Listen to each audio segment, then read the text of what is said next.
Terima kasih Anda masih bersama kami pemirsa di One on One. Kita lanjutkan perbincangan bersama Prof. Rohmin Dauri. Saya tertarik untuk lebih khusus lagi pada nelayan ya tadi ya, pendekatan teknologi bagi mereka, tapi juga mereka harus juga bisa menggunakan pada saat teknologinya canggih tetapi SDM-nya tidak ditingkatkan. Anda sendiri perhatian untuk para nelayan kita itu sudah sejauh mana? Mohon maaf, saya kan terlahir dari ayah dan ibu nelayan. Saya nelayan buta huruf ya, jago tuh pada huruf itu waktu zaman mudanya. Ibu saya juga pedagang ikan, so I know very best ya the destiny ya, atau nasib nelayan gitu ya. Jadi karena itu yang namanya diklat loh, pendidikan ya, pelatihan dan penyuluhan tuh emas itu untuk meningkatkan kapasiti dari nelayan itu. Karena itu kita punya balai pelatihan di Tegal, di Semarang ya, kemudian di Sorong ada sebenarnya, cuman kurang cukup gitu ya. Nah, jadi berbicara bagaimana mesejahterakan nelayan sebenarnya rumusnya simple ya. Kita harus berusaha supaya pendapatan itu lebih besar daripada pengeluarannya kan. Jadi harusnya kalau untuk nelayan itu bagaimana kita tingkatkan pendapatan berarti kan bergantung pada produktivitas melaut kan. Dan disitulah unsur teknologi penting ya. Karena itu mohon maaf dulu kami punya semacam roadmap atau blueprint gitu ya, bahwa harusnya kalau nelayan itu ingin makmur teknologinya harus modern ya. Cuman kalau teknologi modern jumlah kapal ikannya seperti sekarang 600.000 yang jebol ikannya, karena kalau stok ikan kan segitu-segitu aja 12 juta ton gitu, nggak bisa meningkat gitu. Nah jadi itulah harusnya kita, dan sudah ada perhitungannya sebenarnya setiap laut itu berapa jumlah nelayan, jumlah kapal ikan, sehingga pendapatan nelayan minimal itu $300 per orang per bulan itu. $300 itu angka dari garis kemiskinan Bank Dunia, karena menurut Bank Dunia kan garis kemiskinannya $2 per orang per hari atau $60 per orang per bulan. Karena keluarga nelayan itu biasanya 5 anggota keluarga, dia sendiri, istri dan 3 anak, maka 5 kali 60 $300. Jadi kita harus punya cita-cita kalau ingin mensejahterakan nelayan, minimal nelayan itu penghasilannya $300 atau sekitar 4,5 juta per bulan itu. Sekarang kan baru 2 juta, jadi masih jauh panggang dari api. Nah, untuk bisa 4,5 juta rupiah per nelayan per bulan itu sudah kita hitung. Jadi berapa jumlah kapal ikan, nelayan itu. Nah, sehingga produktivitas atau hasil tangkap per harinya itu cukup untuk setiap nelayan ABK itu dapat 4,5 juta.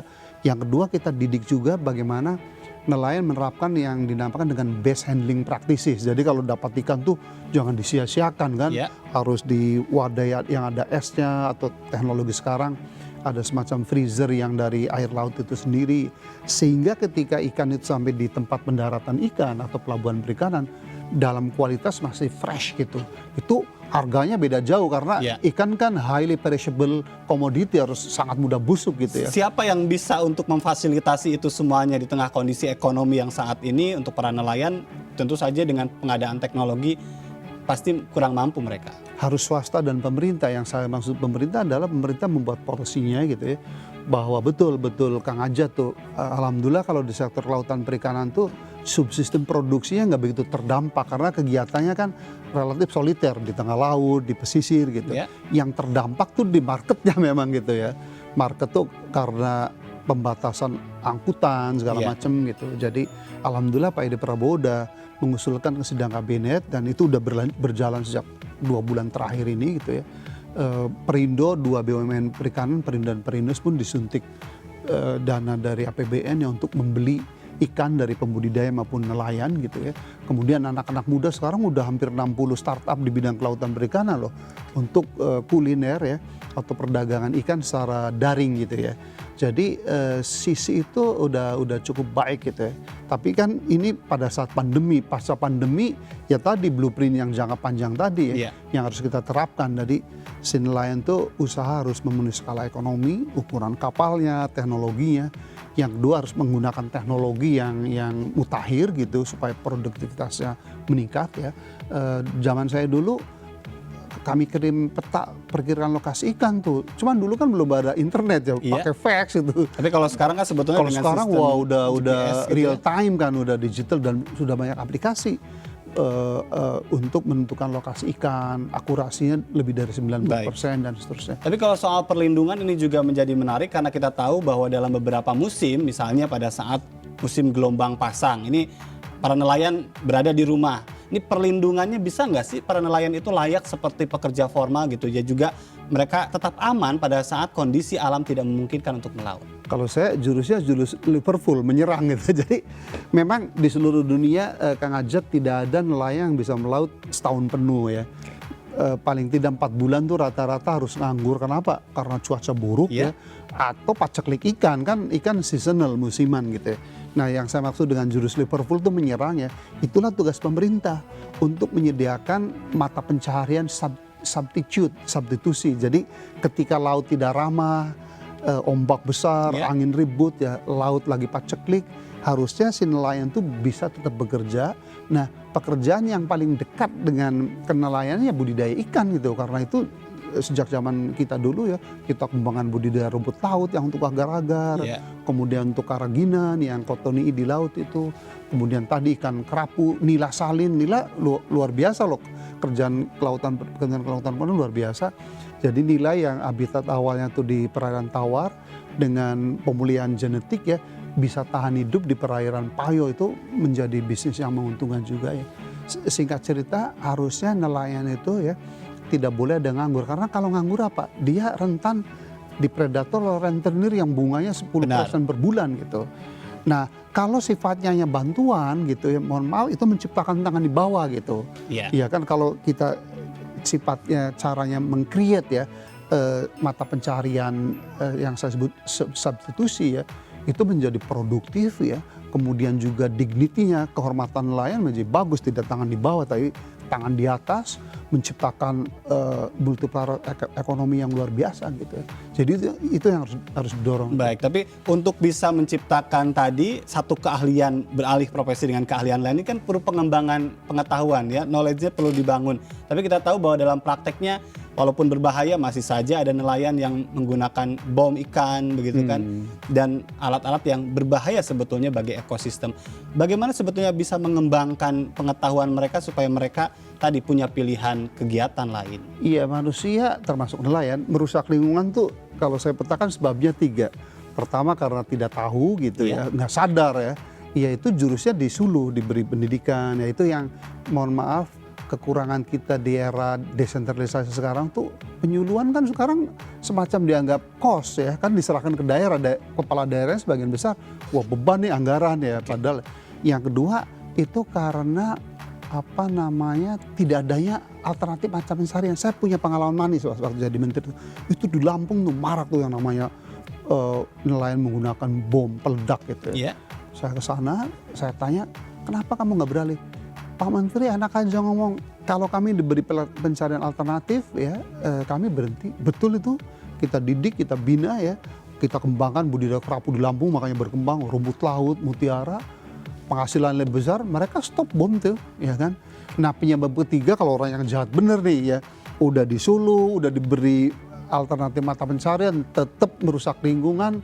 Dalam bahasa Presiden Soeharto dulu itu yang harus digebuk tuh, harus dihukum searahnya. Jadi as simple as that sebenarnya untuk memperbaiki karakter merusak dari masyarakat itu ya, diberi pengertian, diberi alternatif mata pencarian ya, atau kalau yang nakal beneran ya digebuk tuh artinya dihukum secara tegas, adil dan berwibawa. Insya Allah selesai itu. Dan saya punya pengalaman manis tadi, bukan hanya di Lampung tetapi di Nusa Penida dulu orang pada merusak terumbu karang.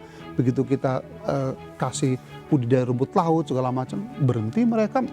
Mana ada orang yang risk themselves gitu ya, dengan kan seringkali tuh nelayan ini lambat melempar, meledaknya di tangan pada botol. Dan itu sangat berbahaya, beresiko sekali ya. Bagaimana juga dengan polemik soal pukat harimau dan lain sebagainya. Apakah itu bisa memang tadi ya diselesaikan dalam waktu dekat seperti ini? Jadi dalam ilmu perikanan itu ada yang namanya bioekonomi ya. Jadi model itu tidak hanya biologi tapi ekonominya juga. Jadi harus dicari titik optimal. Cuman yang ingin saya penjelasan pada publik bahwa tidak ada negara satupun di dunia yang melarang pukat itu ya, pukat ikan, pukat secara total gitu. Yang ada adalah selective banning. Jadi pelarangan secara selektif, yaitu musim. Kan kita punya ada informasi ilmiahnya tuh bahwa udang di Arafura tuh memijah misalnya pada bulan September sama Oktober. Itu aja yang dilarang. Tapi di lain waktu boleh. Kemudian yang kedua ada yang namanya close season. Ada daerah-daerah yang tidak boleh ada aktivitas penangkapan karena itu ada plaswan nutpah, ada tempat untuk pemijahan udang dan ikan seperti di dekat terumbu karang dan hutan bakau atau hutan mangrove gitu. Kemudian ada juga yang namanya mesh size regulation ya. Jadi ukuran mata jaringnya saja jangan terlalu kerap ya, tapi agak besar sehingga ikan-ikan kecil atau udang-udang kecil masih bisa lolos gitu. Jadi sekali lagi apalagi negara kita yang sampai sekarang status kita itu masih lower middle income country. Kita gross national income per kapitanya kan masih 3.920. Padahal suatu negara dikatakan high income atau makmur kalau gross national income per kapitanya itu 12.166 ke atas. Jadi masih jauh panggang dari api. Jadi jurusnya ini reasoning alasan kenapa Gus Dur ya dan Presiden selanjutnya sampai Pak Jokowi itu mendirikan Kementerian Kelautan Perikanan sebagai prime mover pembangunan itu. Baik. Anda pernah di Kementerian Kelautan dan Perikanan, saat ini juga pasti tahulah buku di dalamnya seperti apa. Saya ingin tahu saja gambarannya kapan sebetulnya Indonesia punya kapal ikan yang mulai dari nangkap langsung jadi produk begitu kan, dan itu tadi yang Anda sampaikan bahwa itulah yang memang kalau dilakukan bisa mensejahterakan kita. Iya, jadi itu bertahap ya. Kalau yang namanya factory fishing boat ya, itu mungkin nanti kalau sektor lainnya sudah bisa menyerap tenaga kerja orang udah makmur. Kalau sekarang masalah kita kan pengangguran Mas.